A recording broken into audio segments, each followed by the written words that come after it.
Hi, my name is Judd Vance with Bonding with Board Games. Today I'm going to review Don't Tread on Me by White Dog Games. Come out 2014, Ben Madison designed it.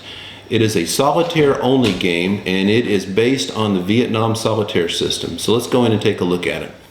Okay, here I've set up the game, just a mythical what a turn 3 might look like, for example, on this. And the purpose of this game is when the game, every turn, at the end of the turn, you're going to analyze. There's 5 regions on this map. Like, you know, New England's a bunch of states. This is kind of representing both Carolinas. It's not 13 colonies necessarily, 13 different areas for the colonies. You have these different states with different counties.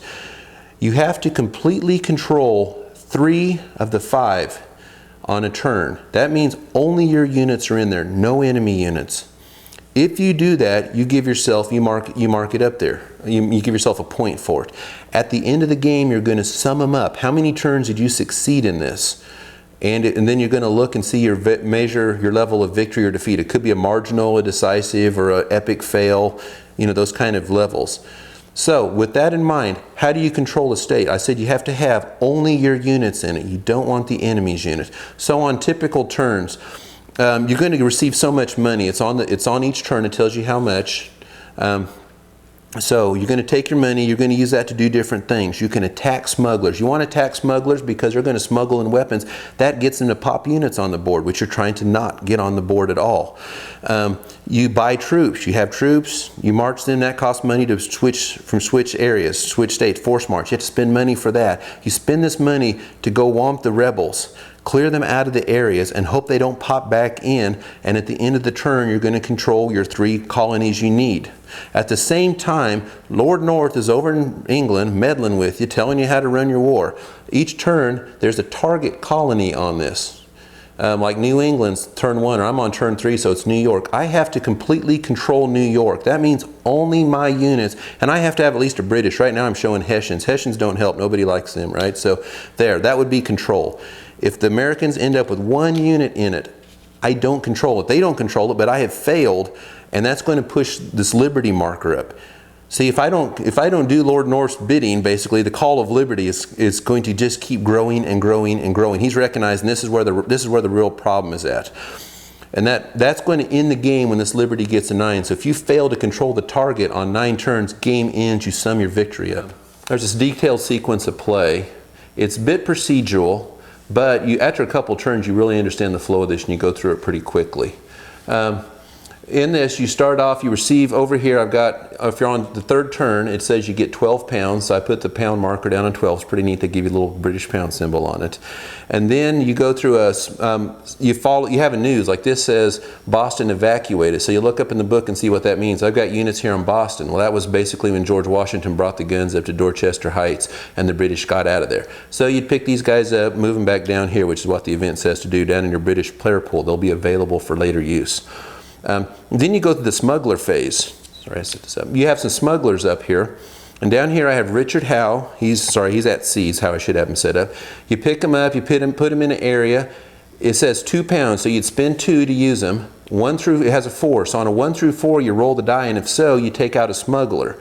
You'd put him back down the Caribbean, move Howe back down to harbor. If you miss, you just put Howe back and the smuggler stays. You want to get rid of those smugglers because each one of those is going to provide fresh Continental troops during that phase.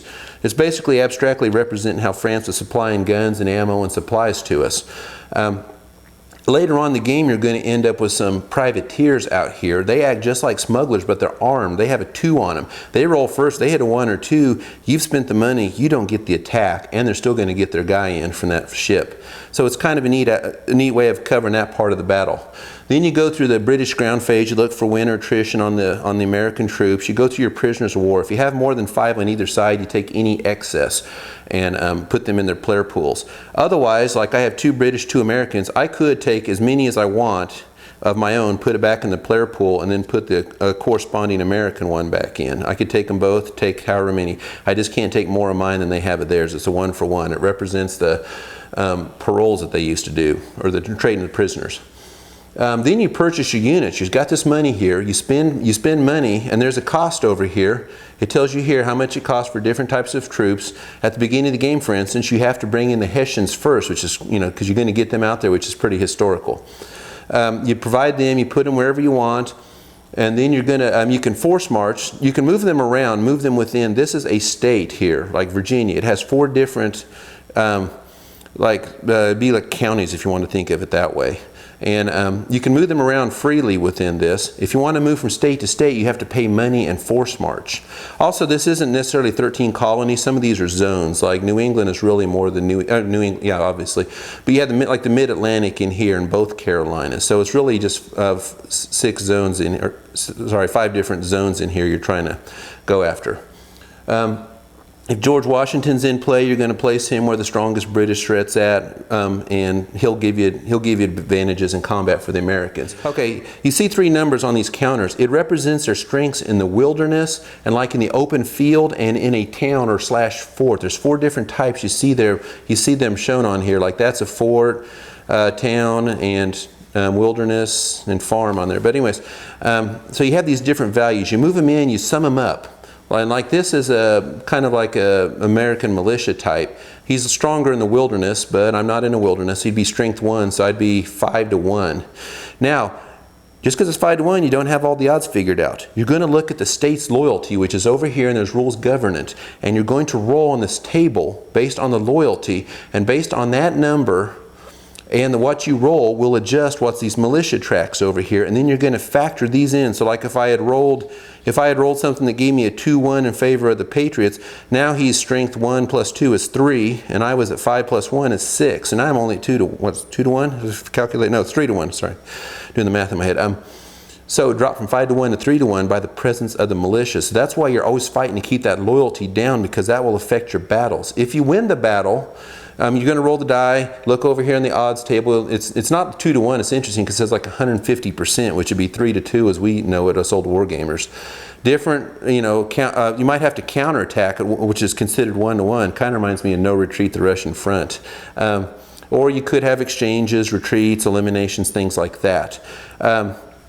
If you eliminate, they're not gone for good. You send them back to you send eliminated regulars to the prisoners, and these kind of guys keep popping back into their American pool because they just keep coming back at you. If you win a battle, it increases the loyalty in the state. If you lose the battle, it decreases. If you beat a state where Washington's fighting at, you never go up. It's basically how he had a lot of good press from different members that would always hype him up. Even when he lost, he didn't really lose, so it kept the people's spirits up. After you go through your battles, then it gets interesting because, okay, you've cleared the board, you got the rebels knocked out where you want. So you think you got all this down. Well, then you're going to go to placing the rebels. And you're going to roll a couple of dice and determine randomly where you're going to place one of these rebel militias. So you might have cleared out a state and boom, they pop right back in. And then you're going to place them based on where the smugglers are at. So the more smugglers on the board, the more they're just going to keep bringing them in. And if they end up in your area, you immediately fight. Otherwise, then you roll for a rebel campaign, which is kind of representing something along the lines of Washington crossing the Delaware. You're going to roll, tell you which county and how to move the units, and they might come in. Sometimes it's really dumb attack on their part. Most of the time it's generally not, and it's annoying. But when you got these guys popping up, it's great if you can keep somebody in every county, but if you have something open, it seems inevitable. They're always going to pop up in that county on the random roll, and now you don't control that area, which is what you're trying to shoot for. Then you go after you go through the rebel campaign and you've battled it out. Then you have then you can spend money if you have any left over. If you control, for like one of these, each one of these has 4. If you control for each one of these you control in a state, each one of these counties, you can spend to increase 1. So like down here, I control 2 of them. So I could spend £2 to increase New York's loyalty 2 in my direction, which once again helps me with militia battles. And then you have possible naval transports where you can move units around, things like that. And then you have a random events phase where you're going to roll dice. It depends on the number of dice. The farther you go in the game, the more dice you're going to pick up, which are going to alter the odds. These are invasion of Quebec. Early in the game, you're going to have smallpox. And then later on, when Washington inoculates the troops, that's not going to take effect anymore. Different things like this that are historically based and are going to come in and affect you in ways you can't always count on. Some will help you, some will hurt you. And then you hit the end of your turn. So you look at things, you look things over, and if you completely control a state, you shift its loyalty one in your direction. If you don't have any in a state and only the rebels have units in the state, it goes one in their direction.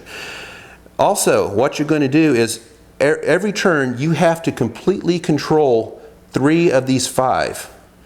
And that means no rebels on there at all. You're the only one that has units in there, and Hessians won't count towards this. If you do, you give yourself a point, basically. At the end of the game, you're going to sum it up, and you have to have so many to win the game. It's going to be your level of win or your level of failure in this. Also, what's really interesting mechanic in this, every turn you have a target. Like early on, New England, then it shifts to New York. This is supposed to represent Lord North meddling with you. You might be Howe and later on Clinton, and you're trying to manage the war over here, but you got London constantly meddling with you, telling you must control this. Well, if you have New England, you have to completely control New England. If there is a rebel anywhere, once there, let me give you an example. I control 3 of 4. I don't control it, and okay, he don't control it. It's not going to shift Liberty, but because I don't control it, the Liberty marker is going to keep moving up. When it hits 9, it's game over. And this is representing no matter how hard you try, the wave of Liberty is keep growing and growing and growing. You can't squash it out. So it's almost like on the target state, you almost need somebody in all 4 of them and hope you can fight them off, because you never know when you're going to get some of these guys popping in there and beating you. So it's very interesting, hair-pulling experience on how you're managing this war. So now that we've seen how that plays, here's my thoughts on it. I really, really like this game. I'm not a huge fan of solitaire games. I play them, I like them, but a lot of times it just feels like you're just managing an artificial intelligence. And there's just something missing the challenge. I'm just balancing my odds. Kind of common with State of Siege games. You see just how lucky am I going to get with the dice. The strategies seem obvious. This one is very deep for a solitaire game. It's not a complicated game by any means, but it is so much richer than the Vietnam game. The choice is so many more to make in this. Nothing seems obvious about it. You take this limited resources that you have. You're trying to catch the smugglers, stop the privateers so they don't keep getting more and more military in. You got to buy units. You're trying to get the loyalty on your side so you can get the militia on your side in the battles. And all the time you're trying to take these target states, and there's so many different things. You feel like the proverbial 12 holes in the dike and 10 fingers. You're trying to cover them all and you can't do it. And no matter what you do, these rebels keep popping up and you can't seem to keep it down and get these people on your side. It's also really neat that you play the British in this game instead of the Americans. Kind of unique for a system. And the history you have in this game, wow. I mean, you have these headline events that are historical events. Then you have the random events that keep coming up. Smallpox, inoculations, invasions of Canada, all this stuff that really happened. It is so immersive in the history. It's probably the most historical game I've seen on the topic. Like the card-driven games, yeah, they have the card events in there, but you know, Declaration of Independence may not show up till 1779. It's a what-if examination on those to see what was the effects of happening later. The Declaration of Independence is happening right on schedule. So some of the stuff you can manage from the historical angle that you know, but some of this stuff's going to pop up randomly and you're going to have to keep fighting with that. So you really get this immersive experience in the game. The other point of this, it's more of a little personal beef with me. It doesn't affect gameplay at all.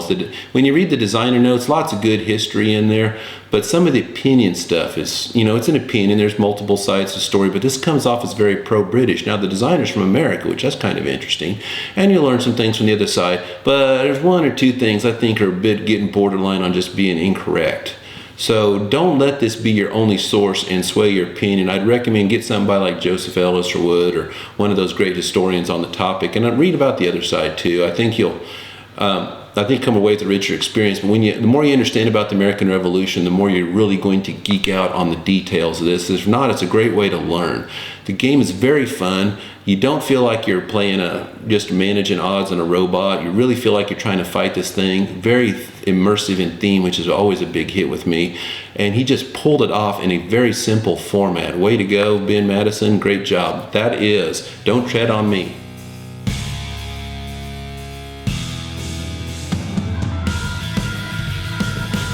Alrighty then.